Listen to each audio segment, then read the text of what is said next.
Hello, ladies and gentlemen. Welcome to another lecture at this Law and Self-Regulation channel. Welcome back, maybe, in the sense that you watched previous episodes of the International Business Law course.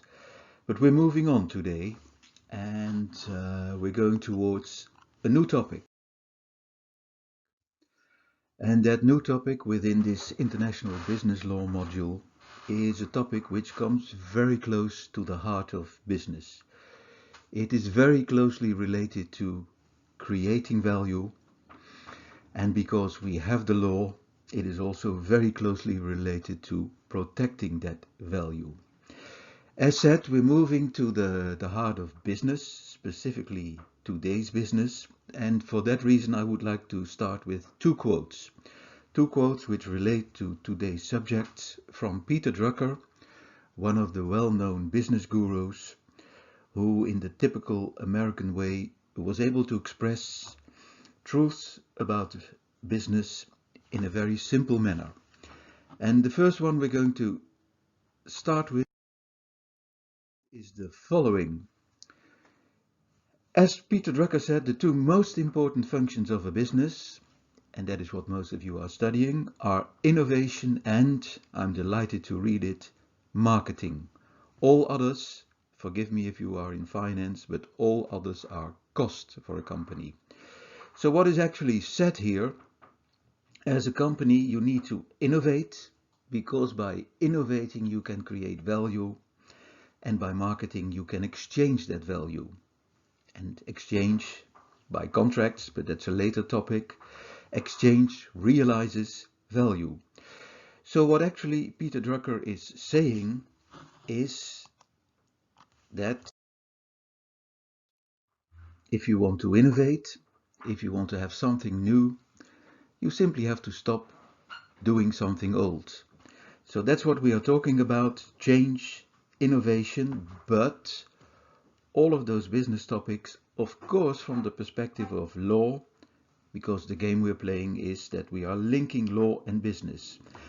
Now, if we think about innovation, new products, new product development, marketing, we arrive at an area of law which is called, referred to, intellectual property law.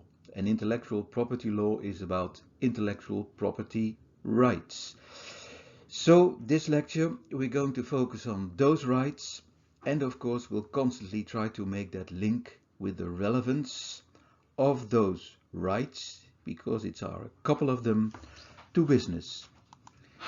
Now we remain in the setting we use to illustrate how law and business relate, and we illustrate it by placing you in a position, and that position is that you are managing EMEA, as already said before in previous lectures, 116 countries on 3 continents, encompassing 3 legal traditions, and your headquarters is in the US, and headquarters is involved in developing a new product, NPD, new product development, and the question arrives on your desk by email.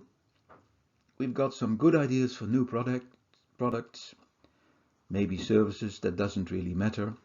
How are you going to protect the results of this new product development process in the EU? And the US is aware of the fact that Brexit is going on in the UK. So that's the question which arrives on your desk, and you cannot answer a question without knowledge, because then usually the answer is not very appropriate. So you need knowledge. And the knowledge you need is knowledge about intellectual property law. And if you would look at chapter 5, you will see a structure. And in that structure we focus on the 4 main intellectual property rights, main from the perspective of business. And those are patents, and patents protect what we in business terms can call inventions. We have trademark rights, and trademark rights are very closely related to marketing because they enable you to create and to protect brands. In business, all kinds of creativity results in products like websites, brochures, etc., etc. And those results of creativity can be protected by a specific type of right, which is called the copyright. And then products or packaging, they have an exterior or they have a certain shape, and that is to be protected by a design right. So we have 4 intellectual property rights that will be the focus of this lecture, and we will constantly try to link those to business. It's a bit of a complicated story. You hear some hesitation in my voice because the challenge of today is how can we keep an overview of those 4 rights? How can we avoid getting confused? Well, that is incorporated in the lecture in the sense that we start simple and then we move on to each of the intellectual property rights and deal with them in more detail, and at the same time we'll try to compare them. How that is done will be revealed to you in a couple of slides from now. First of all, and this is the only time we're going to do it in this lecture, back to the learning objectives. You need to have knowledge of the IP rights because otherwise you cannot assess what the relevance of these rights is for business.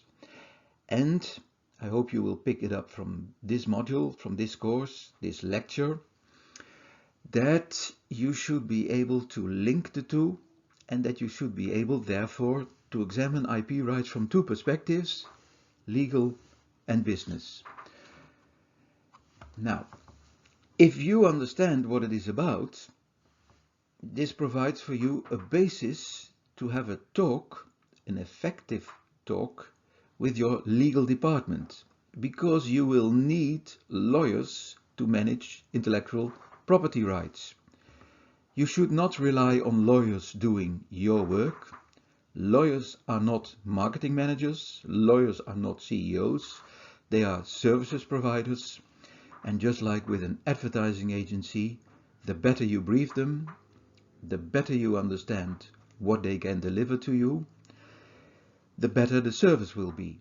So that's the case with an advertising agency, but that's also the case with lawyers. So from that perspective, you need knowledge about intellectual property rights. And then there is in this module an added complexity, and that added complexity is that we are not focusing on one country, we are focusing on a multitude of countries. So we are facing again also here this problem that law is a national thing. So we have now 4 rights we will focus on. We will have 160 countries to focus on because we are dealing with EMEA. So that leads to 4 times 116 case positions. That all needs to be managed by managers. Managers have the brains, have the knowledge, can organize, so they can organize, and they're well paid for it, intellectual property rights in an international business setting. That's an enormous challenge. Now, the challenge is also now upon us. How can we build up for you an overview of what is really relevant in this branch of law? Now, we start very simple. We start with the human brain. All of us have a brain, and for most of us that brain works pretty well. And from the legal perspective, that brain can create things. And what comes out of the brain is referred to in law as products of the mind. Now, this is of course not a business concept, this is a legal concept. And legal systems protect those products of the mind with rights. Or maybe I should say, create the opportunity to have those products of the mind protected by an intellectual property rights, because in general you have to do something for it. If we go to the other side, the business perspective, we mentioned innovation. Peter Drucker called it an essential element of business. And companies like to innovate, because new products allow them to compete more effectively. And those innovative products are, of course, primarily meant to create a competitive advantage, because on each and every market, manufacturers, companies are competing with each other, trying to have the best possible offer, because that allows them to charge higher prices and at least allows them to create sales and revenues, and ultimately, leaving the accounting dimension out, profits. So how now do these two areas link? We follow the arrow and we go along the smile, and we come to the conclusion that apparently law makes intellectual property rights available. Legal systems protect those intellectual property rights. So from a business perspective, we have the opportunity to create value by obtaining those rights. And if we have the rights, they are comparable to ownership in the sense that they are very strictly protected by law. So then we arrive from an economics perspective at a kind of monopoly position. We have something that no other company can use, no other company can touch upon, and if they do so, we will sue them, we will litigate them in court, and if they want to prevent that, they can come to us and we can try to arrange a licensing agreement, and they will pay us for the use of our, by law protected, intellectual property rights. Well, I hope you get curious and that you start asking yourself, what are these intellectual property rights and how does that system works? Because apparently for business, they have various functions. Indeed, they have. First, we will focus, and now a bit deeper than in the beginning, on 4 intellectual property rights. The first one is the patent right, and in legal terms, the patent right can protect inventions. An innovation can be an invention, but the law does not protect innovations. The law protects those innovations which are inventions. Innovation is business, invention is law. The second one, and then we immediately have the most important IP right, is the trademark right. The trademark right allows you to put something, to add something to a product. The law calls it a sign, and that sign is meant to distinguish your product from other products in the market. Then we have the copyright. The copyright protects all kinds of creative work, ranging from sculptures to writings to pictures to music to lyrics, but also, keep that in mind, software. Software is protected by copyrights. And then we have the last one, that is the design right, and the design right protects the exterior of products. That can be 2-dimensional or 3-dimensional, so the form of a product or what is printed on a product. What we also have as intellectual property rights, but those will not be dealt with any further in this lecture, is the geographical indication, like cognac, which comes from the Cognac region, feta, which comes from regions in Greece, Parma ham, which comes from the Parma region in Italy. Those type of products can be protected by a geographical indication, meaning that products which do not come from that region are not allowed to use that designation.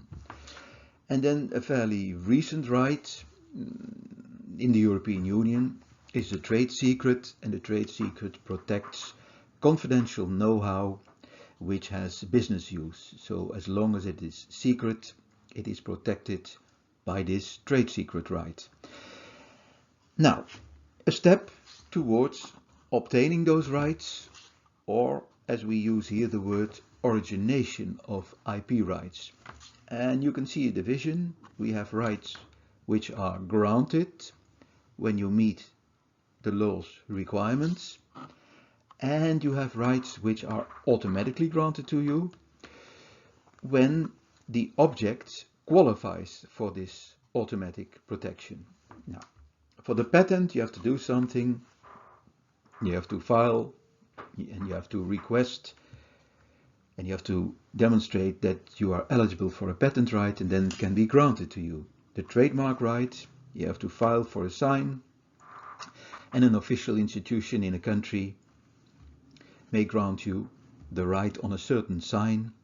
The right you have is then the trademark right, and that you can use for branding. Specifically important for the Netherlands is the plant breeder's right.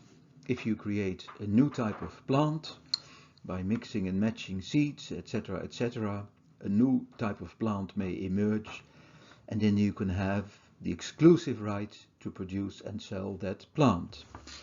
Then we have the design right, and here you see registered design right, and in the column on the right you see unregistered design right. When you do something for it, you file for it and you get it registered.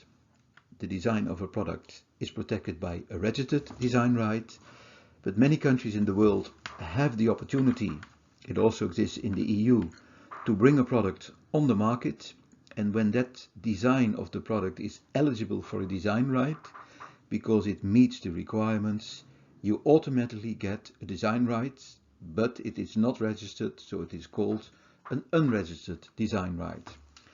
The other rights which are granted to you automatically by law is the copyright, and as said, that includes software. So if tonight you write the lyrics of a poem or of a song, then when you put the last point on the paper, you have the copyright. You don't have to do anything else for it. The same applies to performances. Performances and broadcast are also protected. That is a right which is very close to the copyright, and we call that a neighboring right. Then we have here the database right, and the database right is a specific right, and databases can also be protected by a copyright. When the database is original, a copyright can apply. When the database is not original, the copyright will not apply, but you can have a database right on a database which is not original when you can demonstrate that you put enough effort in it, that you made a substantial effort to create the database. Then you are entitled to a database right for a not original database. We have some other rights which we will not pay attention to now, but there's a specific right for semiconductors. The name of your company is protected by a trade name right. The use of your face, but of course that's specifically important for famous people, is also protected in a certain manner by a portrait right. The portrait right allows you to prohibit the use of your face without your consent. And then finally, as already mentioned before, the trade secret right. So now we have the overview. We have a bit of an idea what intellectual property rights there are. We have the focus on 4 of them, and we know that some are granted after a process. We must meet certain requirements in order to get it, and that some intellectual property rights are granted automatically. Now that's a good starting point for further understanding, and I'm now going to show you how it can work in business. Here we have a product. It's an ice cream block and it's called Viennetta. The word Viennetta is written in a very creative, stylish way, and on top of it we see a nicely designed logo. Now, if we look at it, we are able to see certain intellectual property rights. Let's start with the most obvious one, the trademark rights. You see here the word Viennetta, and the word Viennetta is used to distinguish the product, to brand it. It is used to distinguish the product from other products in the market. The logo which you see here, the heart shape, might also be registered as a trademark. And what also is possible, that the shape of the ice cream is in itself a trademark. Whether it is or whether it is not, that depends on what the company does, because you don't get the trademark automatically, you have to do something for it. But in principle, these three could be protected by a trademark right. If we go to the packaging, we see forks and blue and white, and it is obvious that an artist inside or outside of the company designed this packaging. This is a creative work, and that packaging is protected by a copyright. The creative work is also visible in the way the word Viennetta is written, is designed, so that letter type is also eligible for a copyright. And even probably the Heartwave logo is considered as a creative work, so also eligible for a copyright. Important notion at the moment, apparently the same things can be protected by different rights. That's a correct conclusion, that is possible. Now, when Unilever was developing this ice cream, it had an idea of creating a very special exterior. Why? If they would create a very special exterior, they would be able to apply for or automatically get a design right, because the exterior of products is protected by design rights. So the outside of the ice cream block, in this case, is protected by a design right. But there's an interesting story behind it, and that is the patent right. When Unilever was developing the ice cream, they could not get it produced. Until a certain moment when somebody flipped the machine they had developed, and the machine they were trying to develop to create the ice cream, and then all of a sudden it was possible to create the waves. What did they do? They patented the production method. So what the machine can do, the production method for the waves on the outside of an ice cream, was protected by Unilever with a patent right. So what we see here is one product which is protected by a nice bundle of intellectual property rights, which makes it increasingly difficult for competitors to come close to what the product Viennetta is. More or less a kind of a monopoly position.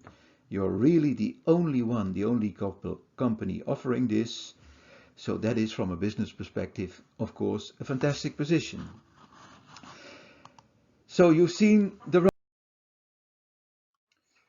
Here we are looking at an overview of the four main intellectual property rights: patent, trademark, copyright and design. They are on top. And on the left hand side we'll discuss a specific topic for each of them. For example, the object of a patent right is an invention. Invention is a legal concept. Innovation is a business concept. If an innovation qualifies as an invention, a patent right might be available. Now, an invention can be a product by itself, a cure against COVID, but it could also be a production process. If a cure against COVID must be produced in a specific manner, and that manner meets the substantive requirements which we see below, the production process can also be protected by a patent right. We saw it with the wave on the Viennetta packaging.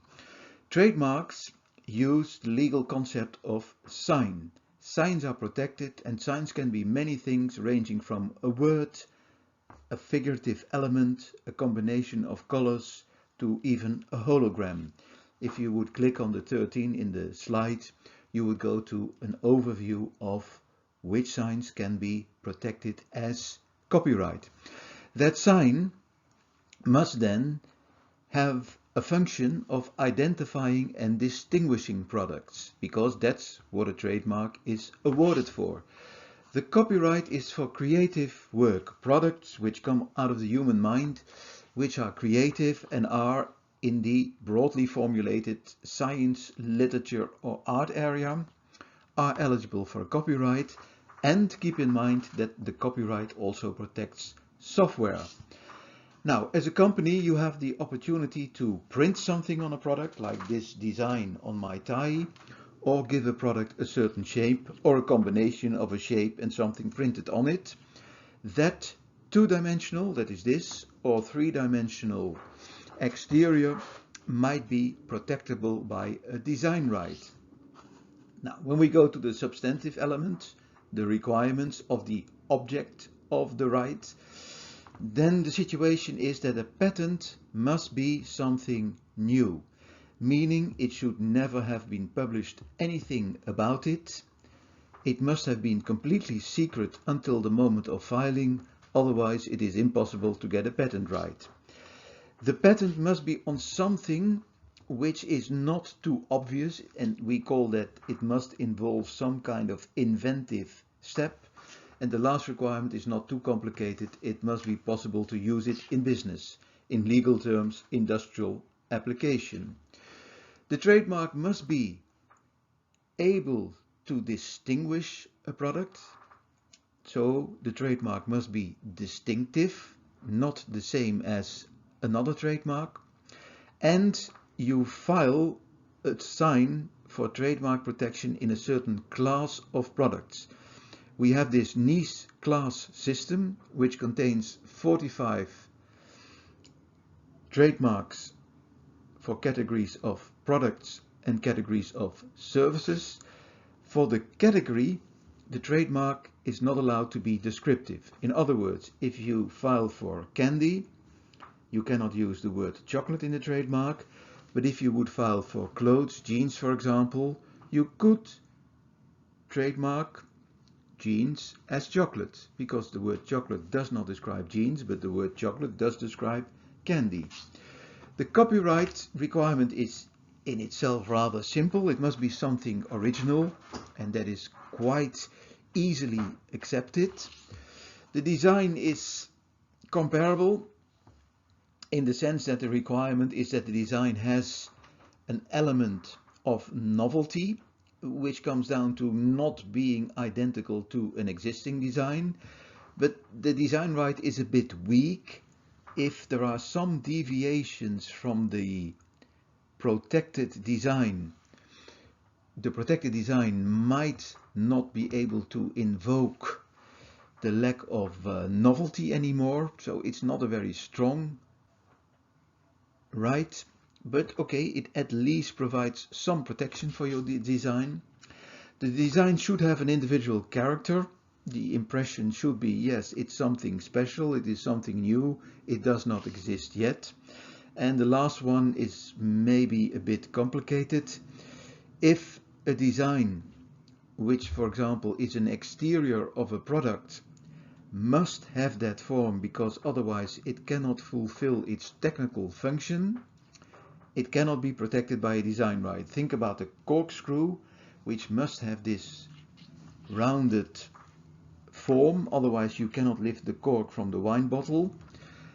That in itself is the exterior of a product which has a form, but if technical requirements dictate the form, it cannot be protected by a design right, because that's simply the design right system. Formal requirements are that you apply for a patent at an institution, a national institution, or as we will later see, an international institution. The patent is examined, especially the newness requirement, and then the patent is granted or not. A trademark you also apply for at an institution. Generally, it is just marginally checked on absolute grounds. Is it not against good taste? Does it not conflict with good morals? Is it distinctive? And then it is published. Competitors who already have a trademark to which you come close, or if your trademark looks exactly like theirs, they can oppose the registration. And if you go through this process, the trademark, the sign, might be registered, and then you have the trademark right. The copyright, and that may be peculiar at first instance, comes into existence the moment you create a work which meets the requirements of the copyright law, and that requirement is very simple: originality. So if you tonight write a song with some lyrics and that is original, then you have automatically the copyright. No registration. The US allows you to register. That is not mandatory for the protection, but that you must have a registration if you want to go to court to stop another company from violating your trademark. The design has a system which is twofold. You can bring a design on the market and then you have an unregistered community design protection.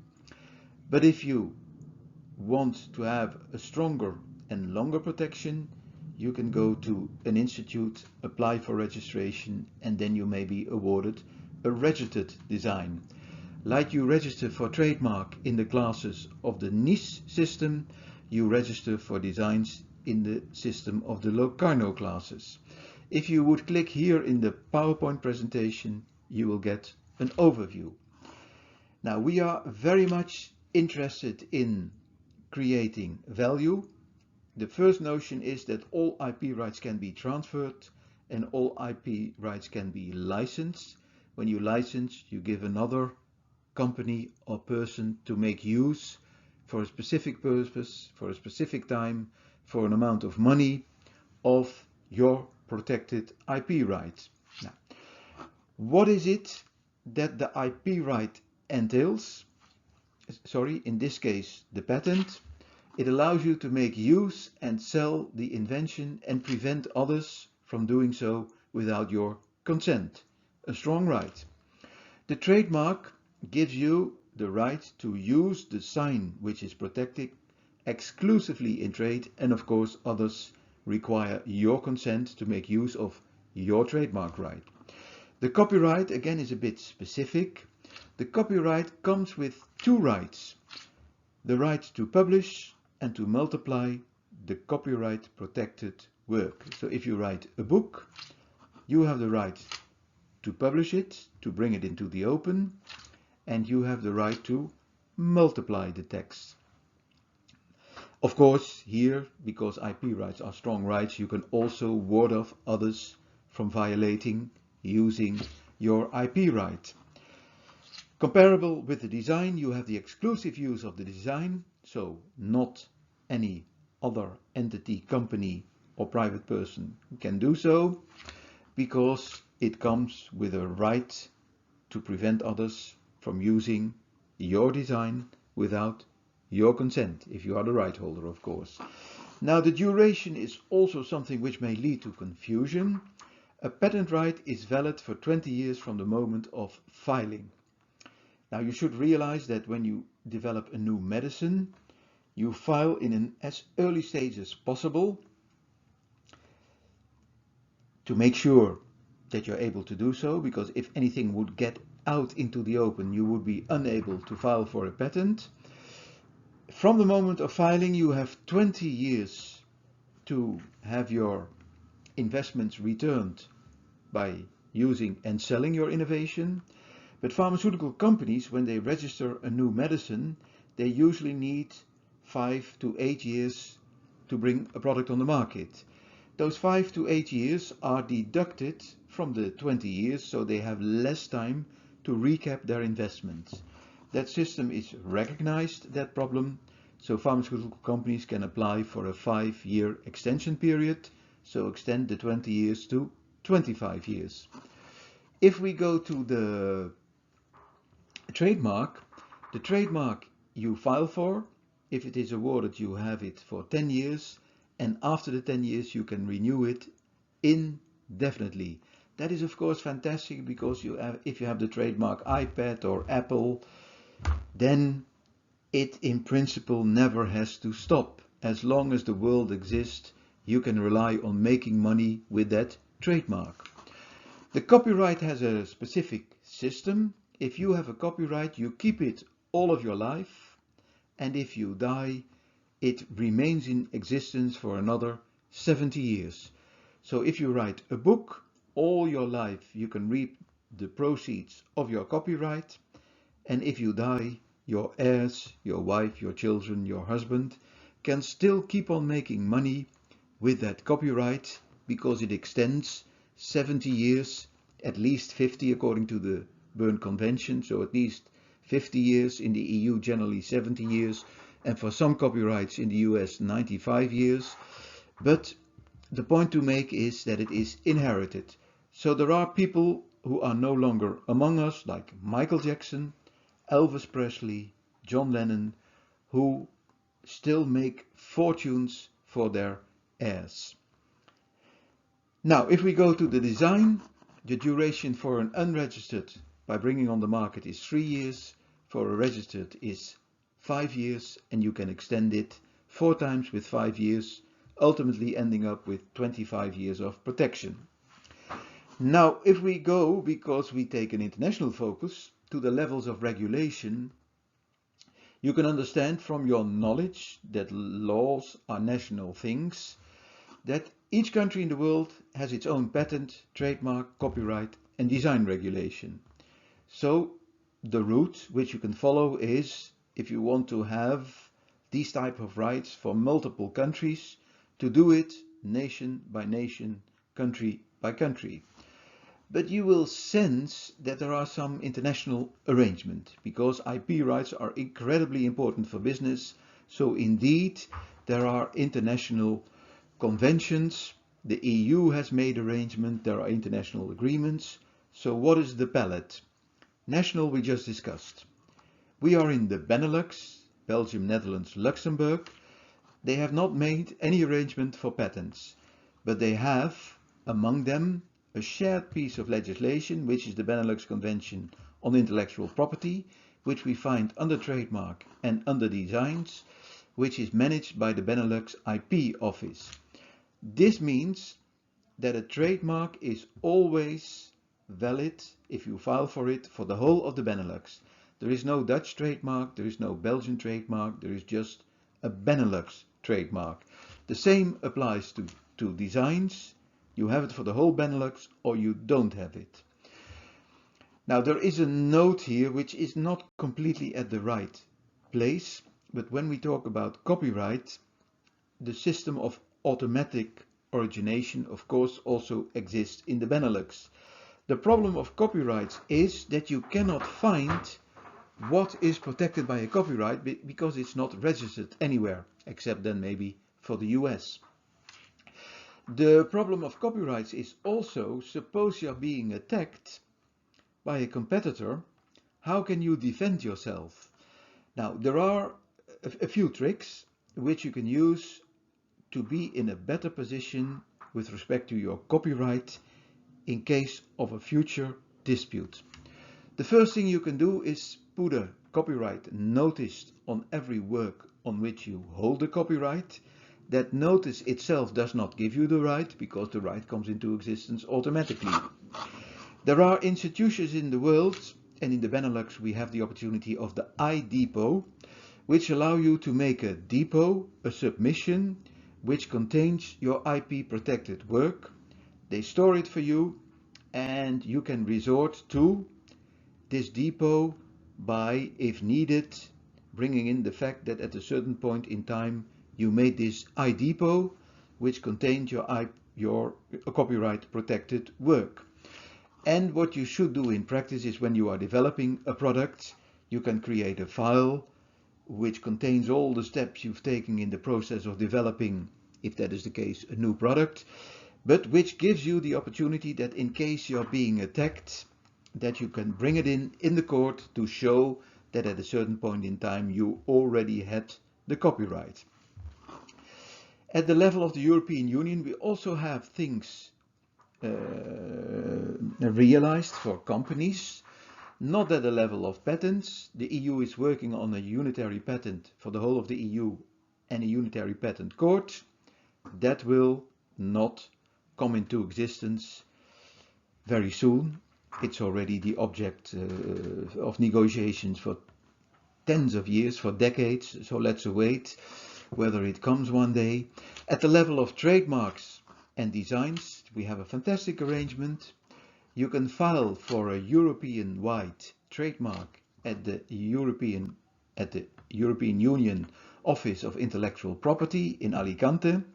That is the result of trademark regulations, and as a result of community design regulations, we have a comparable system for community designs. You can have a registered community design rights by making an application thereto at the EU IPO in Alicante, and then you have a registered community design which is valid all across the EU.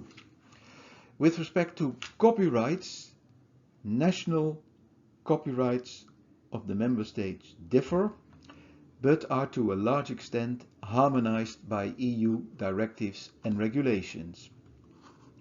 If we go to the patent, we concluded there is no EU arrangement, but there is an arrangement at a European level which includes some non-EU countries. We have the European Patent Convention. Most EU member states are a signatory, but also, for example, a non-EU member states like Turkey. And at the European Patent Office, you can file for a patent, and they will manage for you the patent applications in all of the signatories. So it allows you a one-stop shop opportunity for patents. What comes out is a bundle of national patents, not one patent, like is the case for the trademark, but at least you have this one-stop shop opportunity for a number of countries, and that saves you a lot of effort and therewith money. For trademarks, we have a comparable system, the Madrid system.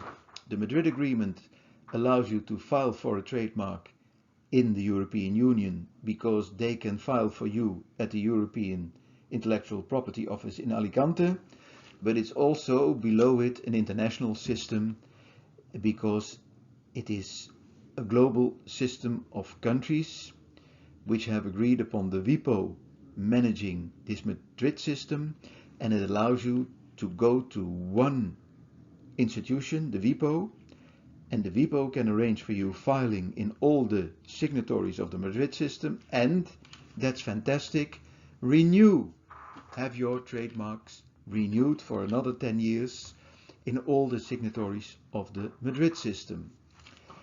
If we then go to Europe and the international level for the copyright, we have the Berne Convention. Virtually all countries in the world are a member, and they have agreed among them that if a copyright originates in one of the member states, it is immediately, automatically also valid in all of the other member states.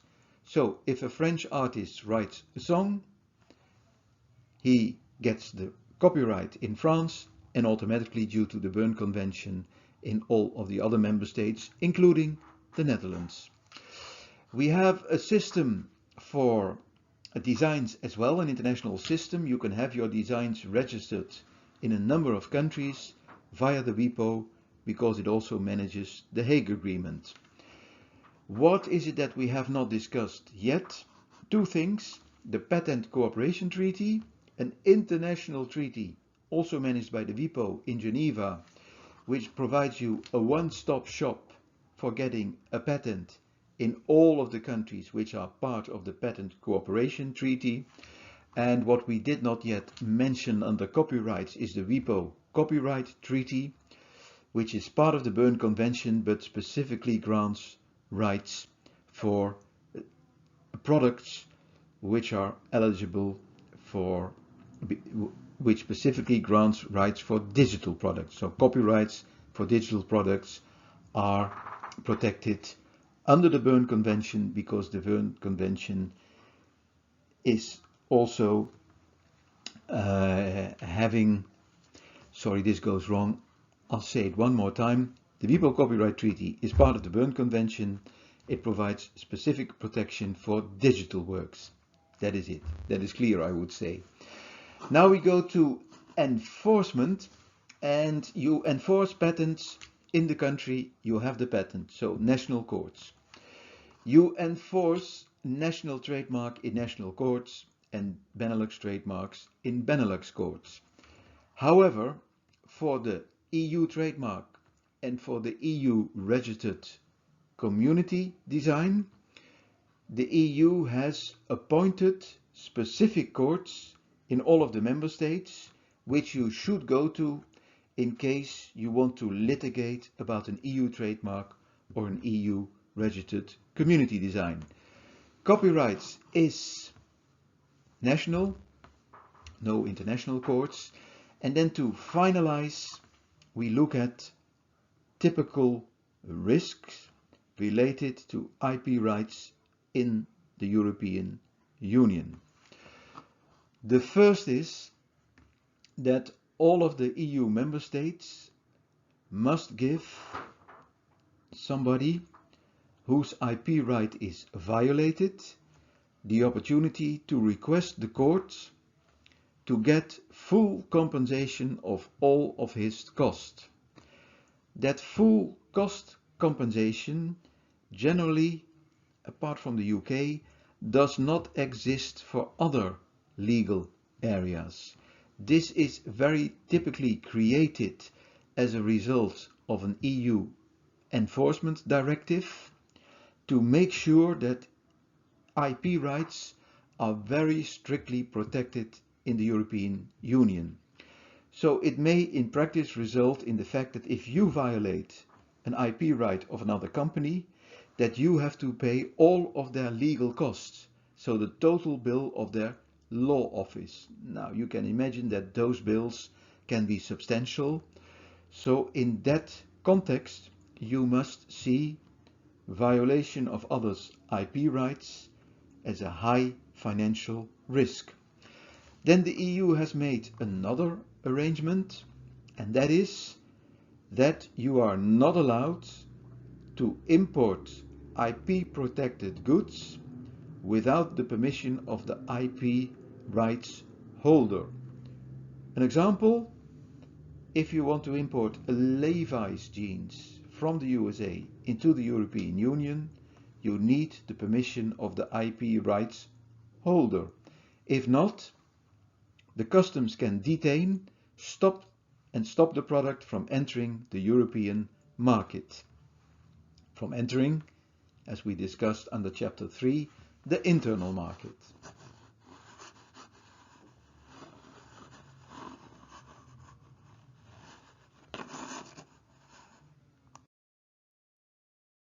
Have a look here at the typical signs that are allowed to be protected as a trademark.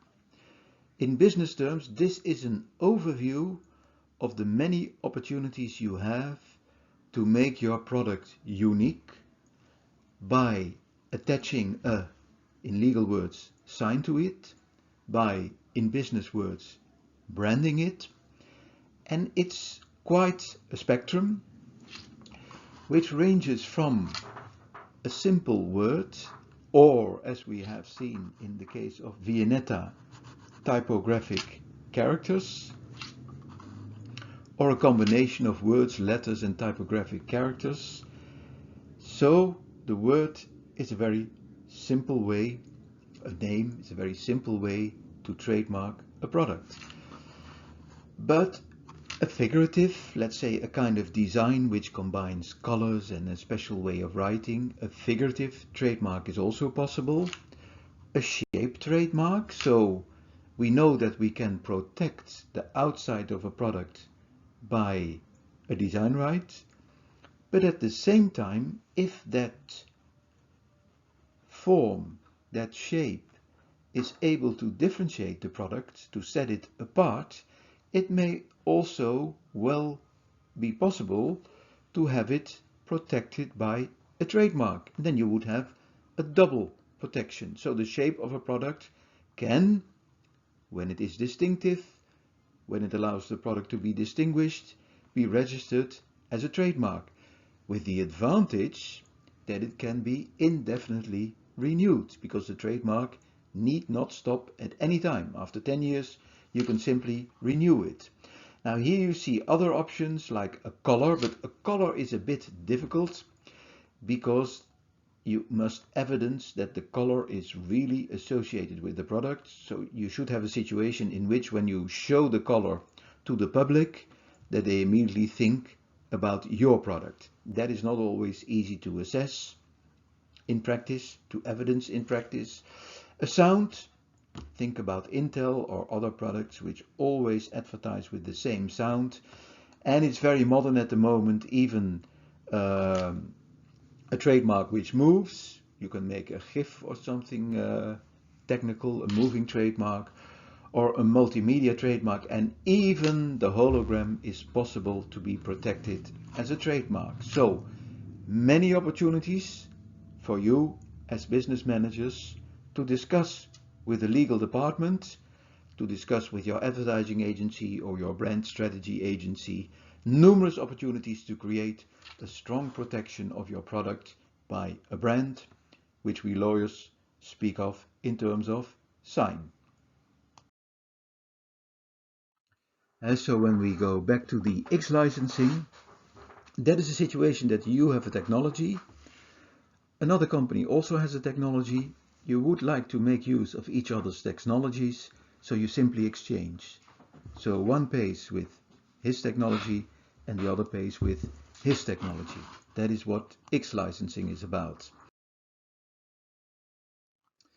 We already looked in the total overview into two typical IP-related risks: the full cost compensation and the authorities of the customs authorities in the European Union to stop goods at the border from entering the internal market.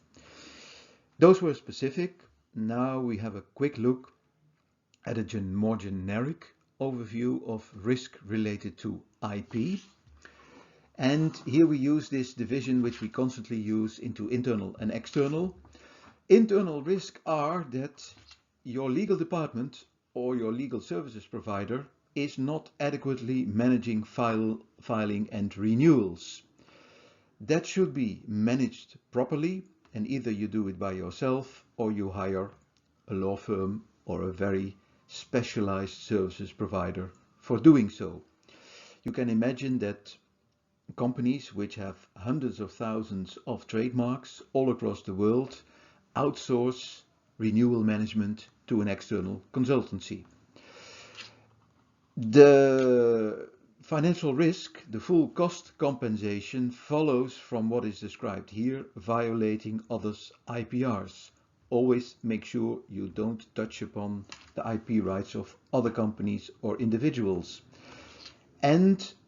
But we have not really touched upon that yet. You have competition law, and competition law prohibits distortion of markets, but it would be possible that you use your IP rights in such a way that it distorts competition, and then would the use of IP rights qualify as a violation of competition law with the financial consequences attached to it.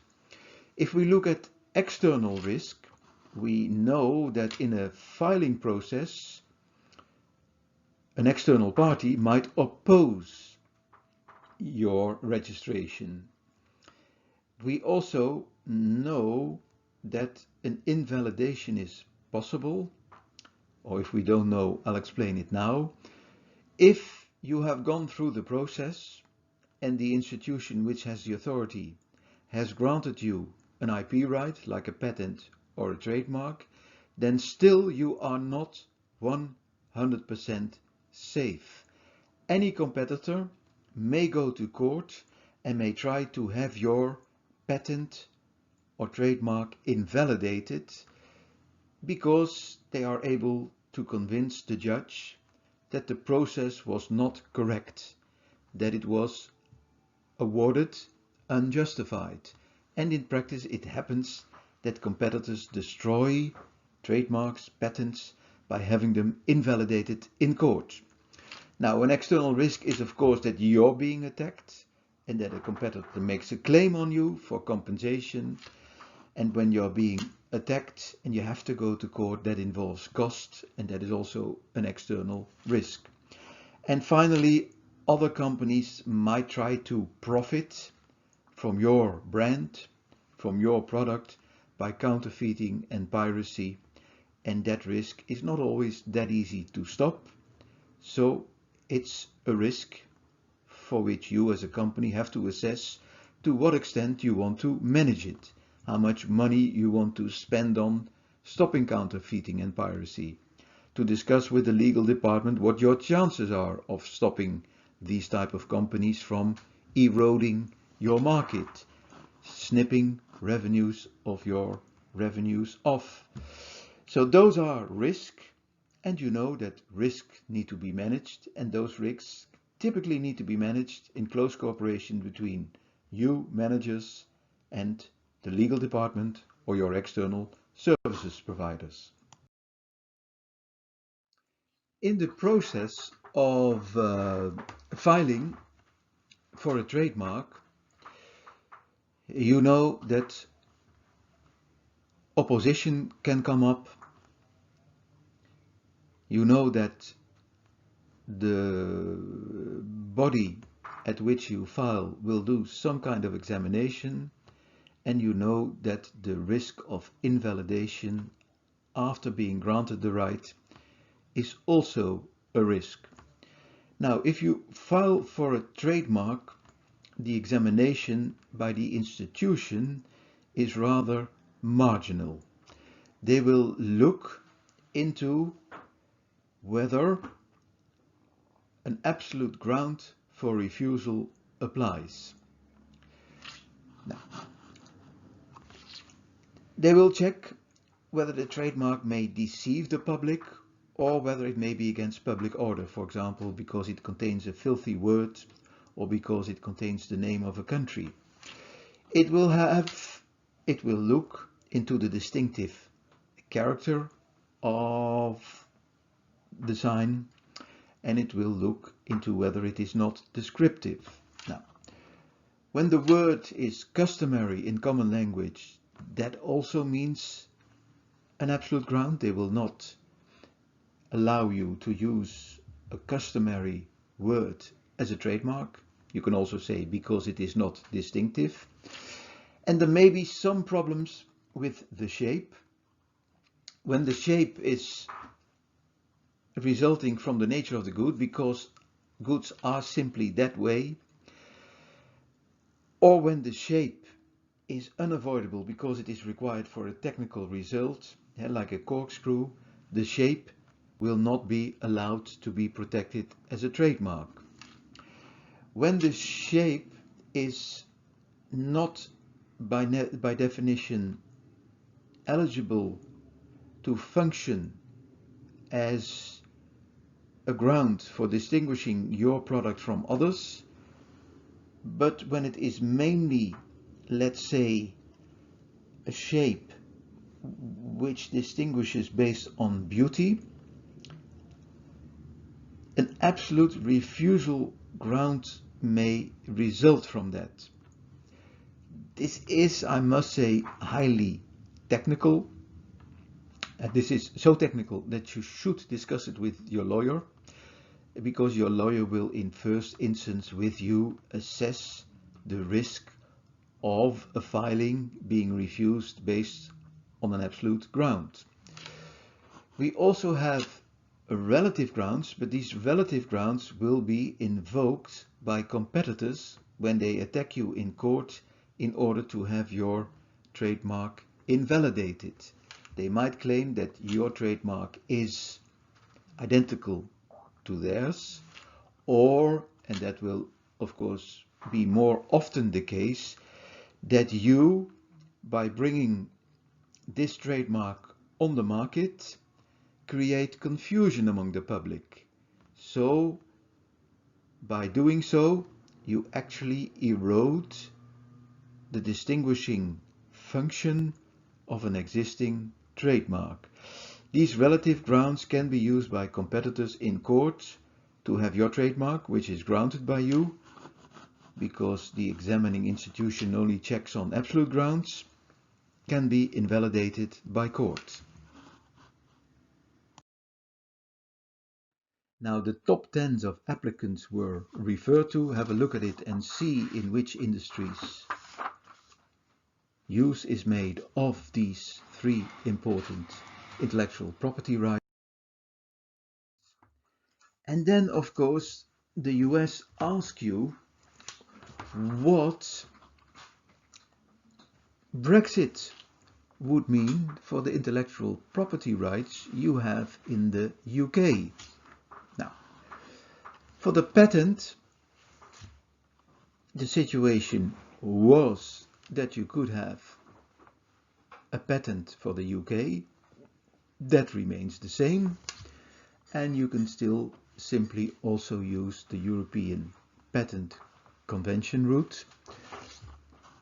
The unitary patent system does not exist yet in the EU, but England has announced that it will definitely not participate whenever it will come into existence. Now, the trademark, there's a nice system. Existing EU trademarks automatically receive a UK trademark. Those who are not decided upon yet, those who are pending, must be refiled for a national UK trademark. And the new ones, which are not pending, which are not existing yet, on 2020 it should say here, 2021 it should say, when the transition period is over, you should file for a national UK trademark or make use of the WIPO opportunity to file for a trademark under the Madrid Agreement. With the design rights, it's a bit comparable. Those that exist will get an equivalent UK right. Pending applications must refile. If it is an unregistered community design already existing, it will get an automatic protection for the rest of the 3-year term. So if it already exists 1 year on the UK market, it will have another 2 years. And when that is not the case, when it still has to be brought on the market in the UK, it will have to make use of legislation which is in development, new rules for the unregistered community design protection in the UK. The copyright is, thank God, very simple. The UK will remain in the Berne Convention, so the protection will remain, the system will remain as it is at the moment. Now, the US headquarters has asked you for an IP management plan. You think that's quite a question? What should I do? It's all fairly complicated, but let's try to create an overview of the relationship between strategic planning and intellectual property rights, because we need, of course, this true business focus. Here we have the steps in a corporate strategic planning process, and now we can think about, can we find links between those steps and intellectual property? Now, in the mission and the vision, you may include something about intellectual property. If that is important at the moment for you or will become important for you in the future, you may refer to it in your mission or your vision. In your analysis, you can do an IP audit, a specific audit of your company's IP situation. We will give you a structure for that IP audit. Then it is interesting to consider, can we derive from the corporate objectives specific objectives for IPs? And of course that also applies to corporate strategies. Can they be linked, or maybe I should say, can they be translated into specific IP strategies? Now, if you have it, if you have a strategy, the strategy must be implemented, and the same of course applies to IP strategies. Then within the corporate strategic planning setting, you think about risk management, but we know of course that IP also involve risk, and the question is, do we have a strategy, do we have plans to protect IP? and the ultimate step in any process is always control. So we can also apply this idea on IP. How are we going to control whether what we plan to do with IP is indeed realized by us? First, an example. And the example is about, forgive me, a Dutch company. And this Dutch company has been very successful in the corporate strategy which they initiated a couple of years ago. They have transformed themselves from being what they call themselves an industrial holding company into a new type of company in which the emphasis of business is on health technology.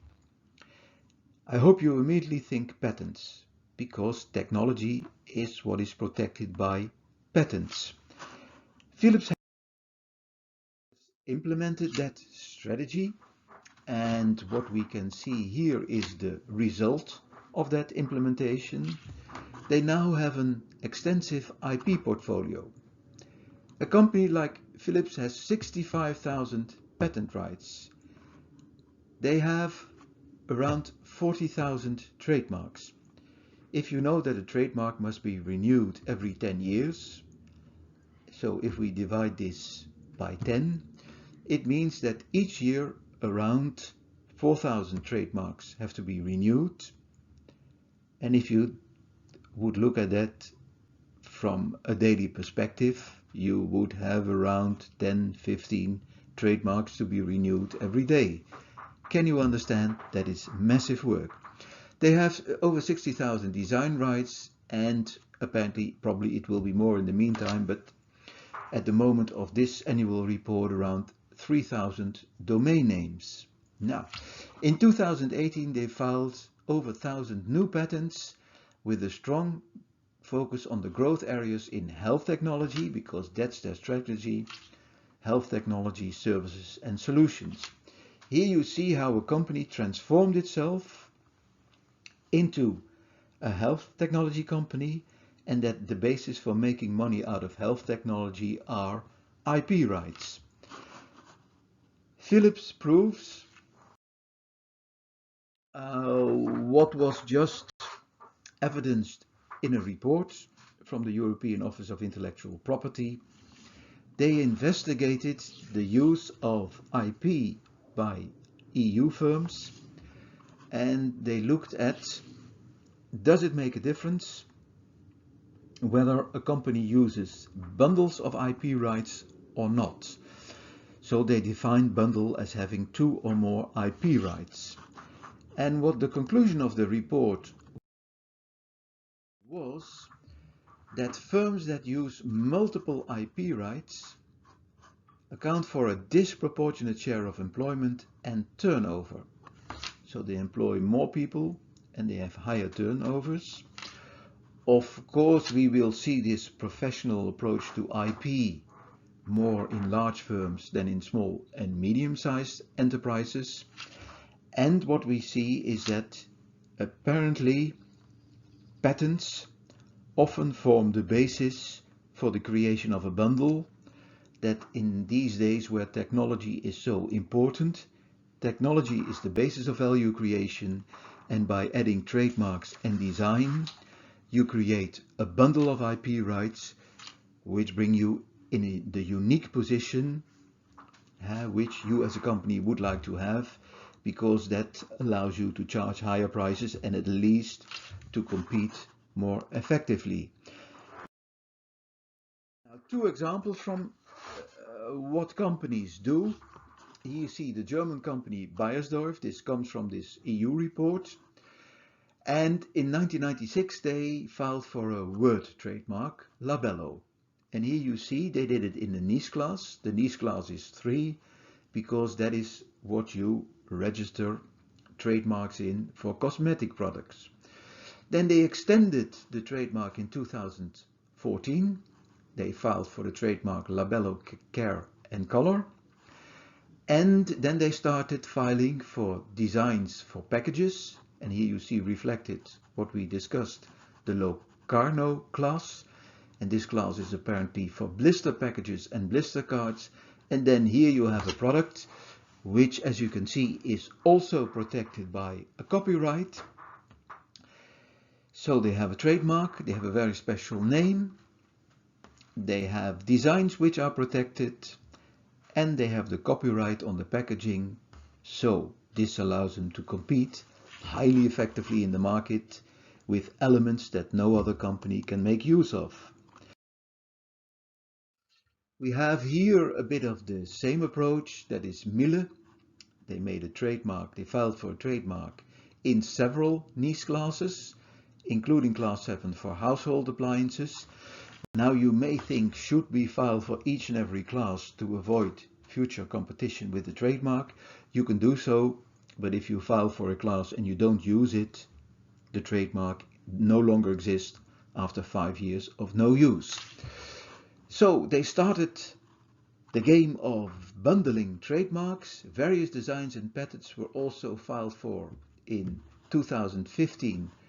2 packages for special bags, a patent, and they used the EPO for it to have it registered in multiple countries, I assume. A design for the packaging of vacuum cleaning bags. That also was registered as a Locarno class. And moreover, the firm also registered a design to get a design right for vacuum cleaner bags. And you see here some examples of what they got protected by making use of the opportunity of IP rights. Now we said, let's play this strategic management game, and strategic management involves internal and external analysis. So here we have a structure for identifying, mapping your own intellectual property situation. It consists of a number of T's. So what you could do is first identify which IP rights do we have, and maybe you can prioritize them in terms of strategic relevance. Which IP rights make us a substantial percentage of the revenues and which do less. Then you can ask yourself the question, where do we have IP rights and what are blank areas in the world? You know that IP rights have a duration. Some will expire soon and some will have more rights. If they expire, consider whether they can be renewed. If they terminate, ask yourself, can they be extended? For example, by a simple renewal, but we already saw that. But maybe you can add other intellectual property rights to it, which are very close to the one which maybe expires. So maybe there are creative opportunities to stop the termination of a certain IP right by adding, creating new IP right. Then the technical dimension is, in which classes are we present? If we talk about patents, which claims do we have? And if we look at that from the corporate strategy perspective, certainly if you go in a new direction, a new corporate strategy, the question is, does it fit with each other? Is it aligned? Then legal may be asked the question, do we run the risk of invalidation? Certainly with the trademark, they could look at the refusal grounds, absolute and relative, and try to make an assumption of the risk of invalidation, because that's not what you want to run. Now you are maybe studying finance at the moment, and finance has this concept of net present value. If you have a patent for another 10 years, you can try to calculate how much money that patent will bring you now by calculating the net present value of all the future revenue streams, and then you know the value of the patent for your company, or if you want to transfer it, the amount of money you will minimally ask from the potential buyer of the patent. Now, investigate transfer and licensing competencies of the legal department and whether you want to do it or not. And ask yourself the question, do we have the backing, the legal backing of our own legal department, or do we have sufficient backing or not of external legal services providers? Because if we want to go into a certain direction with our IPs, we need to be able to do it. And in order to be able to do it, we need support internally or externally. Now then the question is, of course, how do I exercise an external analysis? Well, what that comes down to is identifying for each intellectual property right, and we limit ourselves here to 4, which developments are going on in all the markets you are present. And by listing these developments, you may include them in a regulatory SWOT, or even you could make a specific intellectual property SWOT. And once you have used that SWOT to arrive at strategies, you can list the strategies into this format, and then you have a basis for a structured discussion within the company on how you're going to manage your intellectual property rights. And the core of that management is, of course, that you have objectives and strategies. Now, basically, you can make any objective you want, and you can make any strategy you want. And reality does not limit you in that aspect. But just some generic examples. You may feel the pressure of competitors, and your IP objective might be to exclude competitors from coming close, and then a strategy might be to stop them from coming close by opposing or having their intellectual property rights invalidated when they file for it. And you can also, of course, try to fence a patent with related patents on parts of the product or technologies which come close. It's a kind of patent fencing by which you try to keep competitors out of the market, or at least demotivate them to come close to you. You can increase the contribution of IP to your revenues. You can increase licensing activities. If you have identified licensing opportunities, technologies you do not use, you can try to do that. You could also have a very aggressive approach by litigating each and every company which comes close to your intellectual property or violates it, and then try to get compensation from courts for the damage they inflict on you. If you want to develop new products, your R&D department must create patentable products, and if they can't do it or cannot sufficiently do it, you may have to resort to in-licensing. And then the question is, of course, who is going to look for in-licensing opportunities, and who is going to contact those other companies which have intellectual property rights which I would like to have for my new product development process. Of course, you can increase your amount of patents. We saw that happening in the Philips example. In 1 year, over 1,000 new patents. That is something you must request from legal to be involved in, or you hire a specialized law firm which can help you in your patenting processes. And then the question is, of course, how do we protect our intellectual property? Normally speaking, the ideal situation in a company is that you have policies to do so. Now, the most simple approach can be a cease and desist letter. You identify an infringement, so you send a letter and you say to the violating company or person, I give you one opportunity to stop, and if you don't, I sue you.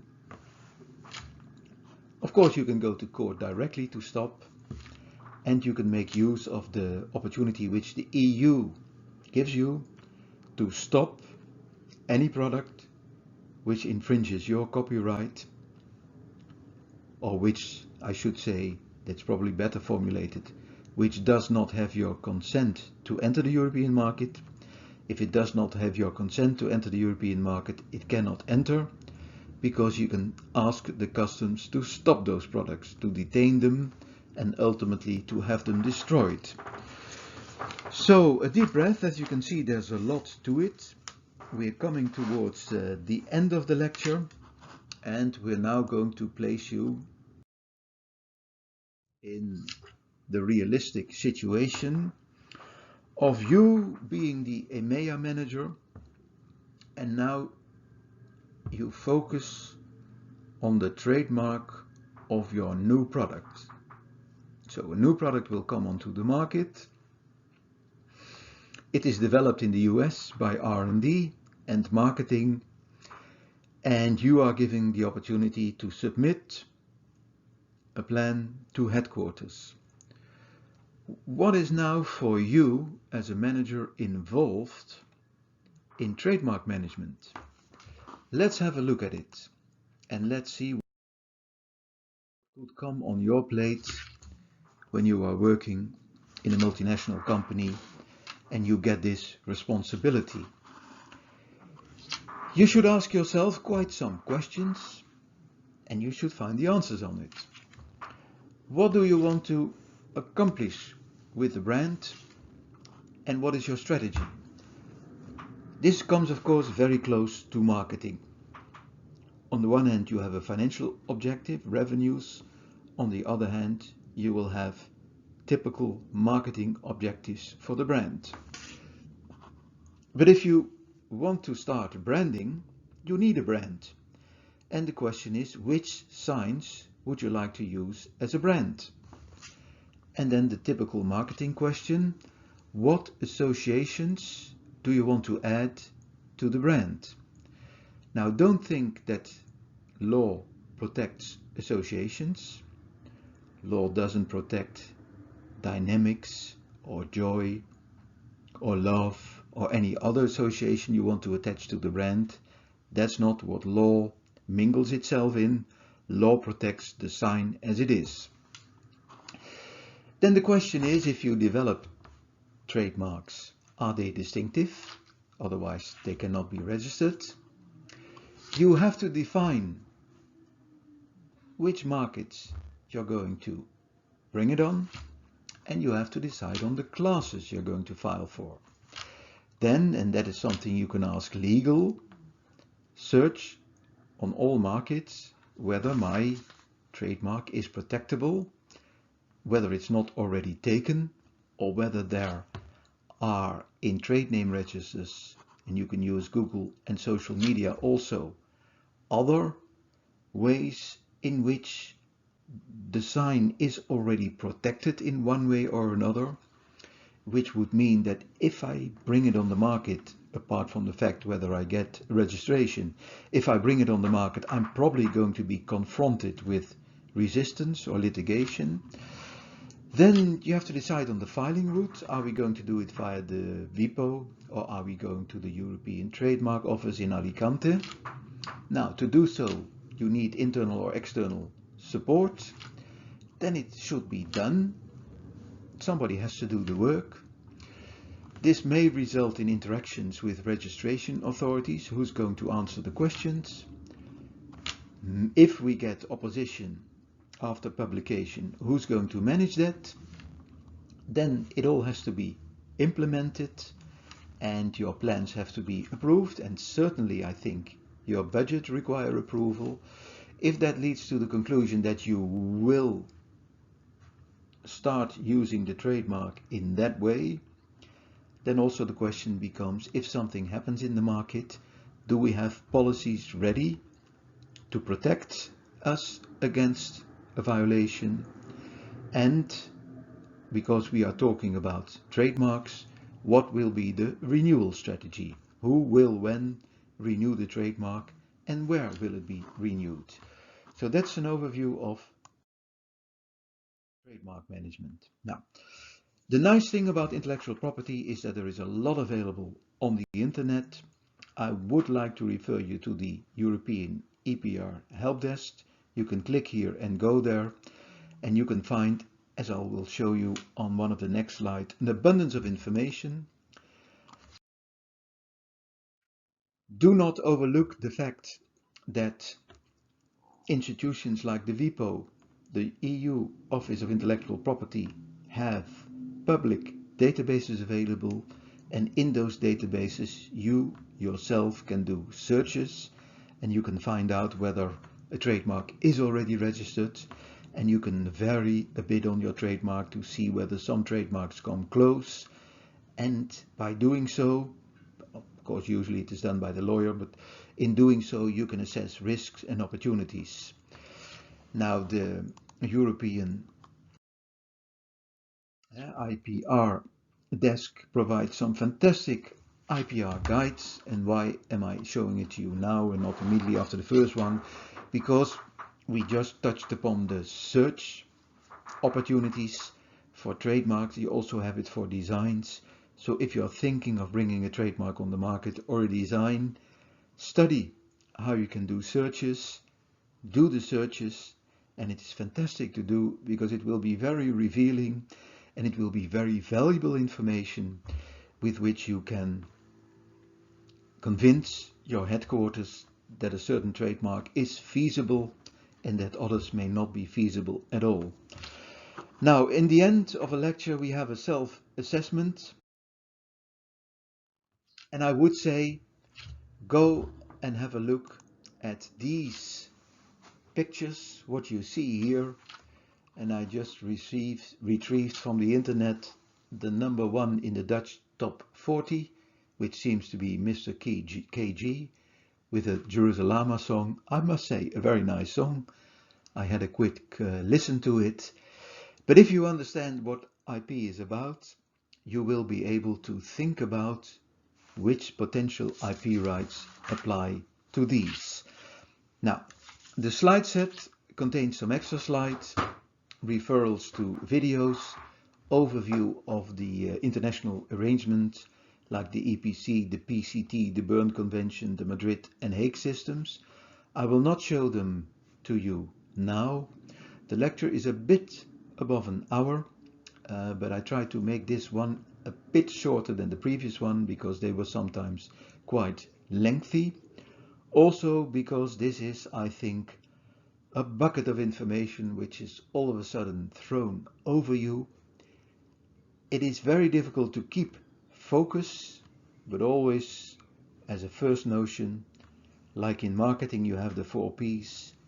Think when you consider intellectual property from the perspective of the IP rights. Start with a patent, start with a trademark, know on what you can get it, know how long the duration is, and from there you can find out filing routes, registration routes, mutual recognition by countries based on the Berne Convention. But the starting points are the 4 rights. Well, let it be a challenge to you to think in terms of these 4 rights from the perspective of value creation and value protection. I hope I've created some value for your business, and I hope to see you back in the following lectures. Thanks a lot, have a good day, and see you next time.